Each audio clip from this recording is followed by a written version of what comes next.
Renungan Harian Selasa 24 Agustus 2021. Judul Beriman. Yakobus 2 ayat 14 sampai 26. Salam sejahtera. Semoga kita makin beriman dengan benar, dengan menghasilkan perbuatan yang sesuai kehendak Tuhan. Kalau kita beriman tapi tidak ada buah perbuatan yang sesuai kehendak Tuhan, maka iman kita adalah mati, seperti dinyatakan dalam Yakobus 2 ayat 17. Demikian juga halnya dengan iman. Jika iman itu tidak disertai perbuatan, maka iman itu pada hakikatnya adalah mati. Hidup kita yang makin beriman dengan benar akan membuat kita berbahagia, kuat, teguh, setia. Beriman adalah percaya dengan tidak ragu-ragu, setia pada Allah, hidup tulus padanya. Percaya pada Allah berarti hanya Allah satu-satunya yang diandalkan. Tuhan satu-satunya bukit batu, gunung batu, kota benteng, kota pertahanan. Dan kita melakukan yang baik menurut ketetapan, perintah, dan kehendak Allah. Kita bergembira hanya karena Tuhan. Orang beriman memohon pada Tuhan agar Tuhan memandu hidupnya dengan pertolongan Roh Tuhan dan menyerahkan hidup untuk dipandu Tuhan. Percaya bahwa Tuhan akan bertindak, menjaga, memelihara, melindungi, dan menyelamatkan, serta selalu berharap pada Tuhan. Abraham, contoh orang beriman yang benar dan bertindak sesuai kehendak Allah. Abraham percaya pada Allah, maka Tuhan memperhitungkan hal itu kepadanya sebagai kebenaran. Kejadian 15 ayat 6. Orang diselamatkan bukan karena usaha atau perbuatan baik mereka. Bukan karena orang rajin memberi persembahan, rajin ke gereja atau baca Alkitab. Tapi karena iman dalam Yesus. Orang beriman percaya telah ditebus Yesus. Maka orang akan mengalami pembaharuan budi, pembaharuan sikap dan tindakan. Menunjukkan cara hidup bertobat, menggunakan pikiran, perbuatan seperti yang Yesus pikirkan dan lakukan. Orang menghasilkan buah sesuai pertobatan. Matius 3 ayat 8. Orang beriman menjadi manusia baru yang memperlihatkan pada dunia perbuatan baik dan memuliakan Allah. Matius 5 ayat 16. Melalui buah-buah pertobatan, orang akan dikenal sebagai murid Yesus. Kalau beriman hanya dengan kata-kata, hanya berdoa, menyanyi, baca Alkitab, diskusi Alkitab, tapi tanpa perbuatan yang sesuai firman Tuhan, maka iman seperti ini disebut mati. Iman yang hidup dan benar adalah melakukan kehendak Tuhan, menghasilkan buah yang baik. Matius 7 ayat 15-21. Bukan sekedar berseru-seru menyebut nama Tuhan. Beriman itu adalah mendengar dan melakukan kehendak Tuhan, maka hidupnya menjadi bijaksana. Matius 7 ayat 24. Kalau orang mendengar firman Tuhan tapi tidak melakukan kehendak Tuhan, itu bukan beriman, tapi orang bodoh. Matius 7 ayat 26. Orang bodoh, bebal, keras hati, tidak mau bertobat, maka Allah akan membalas menurut perbuatan dosanya. Roma 2 ayat 6. Setiap orang beriman atau dan tidak beriman harus mempertanggungjawabkan perbuatannya sendiri di hadapan Allah pada akhir zaman.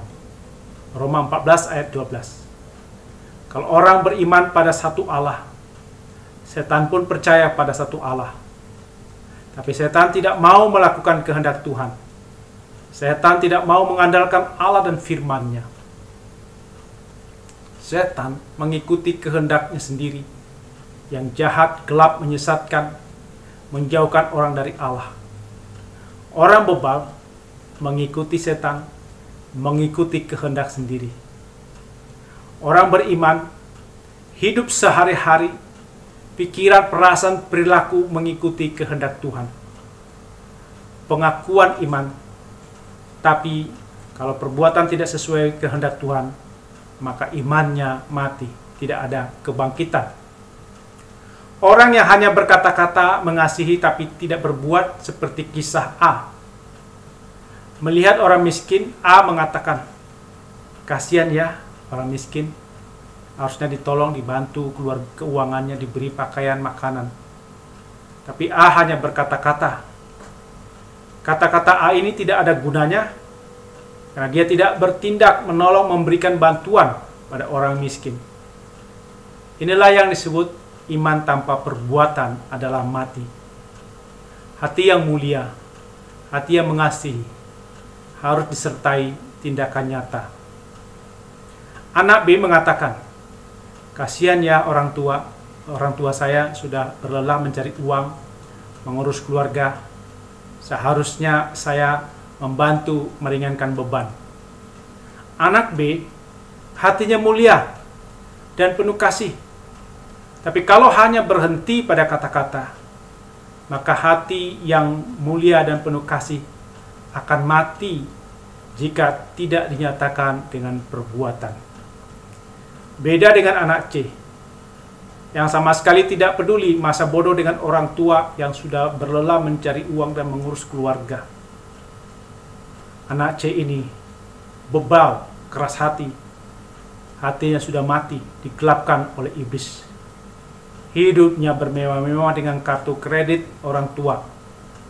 Sementara C tidak mendapatkan penghasilan, malas bekerja. Anak C merupakan ajaran kasih Tuhan dan pada sesama. Dia hanya mengasihi dirinya sendiri. Orang beriman tidak hanya berkata-kata dalam doa saja, tapi bertindak sesuai yang didoakan. Misalnya, berdoa agar sembuh dari sakit, agar diberi daya tahan tubuh yang kuat.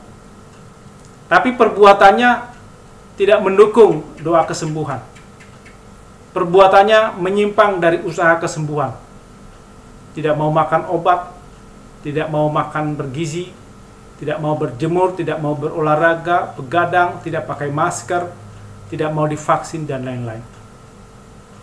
Berdoa agar berhasil dalam belajar atau kuliah. Tapi perbuatannya kebanyakan main game, kebanyakan tidur, kebanyakan menggunakan media sosial, kebanyakan nongkrong, dan lain-lain. Memang ada orang yang karena fisiknya hanya bisa berdoa untuk memberikan dukungan.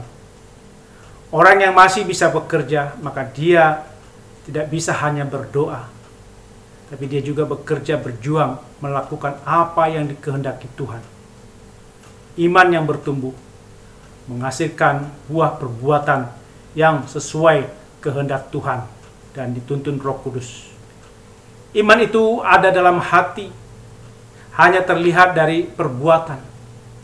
Iman tidak dapat dilihat dari pakaian, penampilan tinggi dan besar, kekayaan, jabatan. Iman itu mendorong hati untuk mengasihi Tuhan dan sesama, serta bertindak berkorban bagi sesama dalam rangka memuliakan Tuhan, bukan mencari kemuliaan diri sendiri. Tindakan iman adalah mengasihi semua orang, tidak membedakan berdasarkan kekayaan, penampilan, kepintaran, kekuasaan, suku, golongan, ras, dan agama. Beriman berarti bertindak mengasihi tanpa pilih kasih. Beriman itu mengingat apa yang diajarkan tentang ketetapan dan perintah Tuhan dan melakukannya dengan setia. Maka kita akan menjadi bijaksana dan berakal budi dalam hidup kita. Orang beriman yakin Tuhan dekat kepada umat yang memanggil dan berseru pada Tuhan. Orang beriman akan diam di rumah Tuhan dan melakukan kehendak Tuhan, yaitu hidup tidak bercelah, hatinya bersih, murni, jujur di hadapan Allah, rendah hati, mempunyai hubungan yang baik dengan Tuhan, persekutuan yang erat dan setia dengan Tuhan. Sudah ditebus dosanya, dia berdamai dengan Allah, melakukan apa yang adil menurut Tuhan, mengatakan dan melakukan apa kebenaran Tuhan dengan segenap hatinya, tidak melanggar hukum Tuhan, tidak menjadi saksi dusta, tidak menyebarkan fitnah, tidak berbuat jahat pada teman, sebaliknya mengasihi, tidak mencela orang, tidak memandang hina orang lain, dan tidak menyebarkan kebencian atau berita palsu. Fitnah, mencela, menyebarkan berita palsu, berita kebencian akan merusak hidup manusia, membawa malapetaka, melakukan kekerasan, dan merusak banyak orang.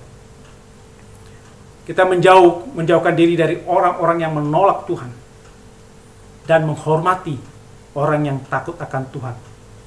Kita tidak menertawakan orang yang setia pada Tuhan.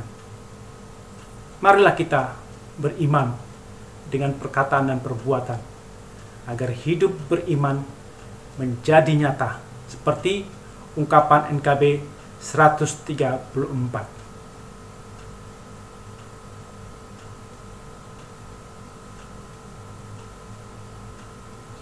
Syukur ku ucapkan atas waktu yang Kau ciptakan.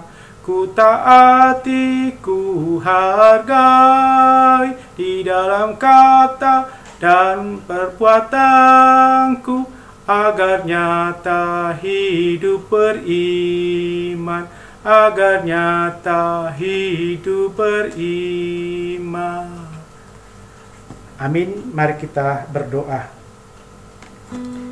Ya Tuhan, mampukan kami beriman dengan perbuatan yang sesuai kehendak Tuhan dalam kehidupan sehari-hari kami. Mampukan kami mendalami firman Tuhan, mengingat perbuatan Tuhan, dan percaya kami sudah ditebus Yesus, agar kami menjadi hidup baru sesuai pertobatan kami. Jauhkan kami dari kebebalan keras hati, lembutkan hati kami untuk mau dituntun Tuhan dalam melakukan kehendak Tuhan. Dalam Yesus kami berdoa. Amin.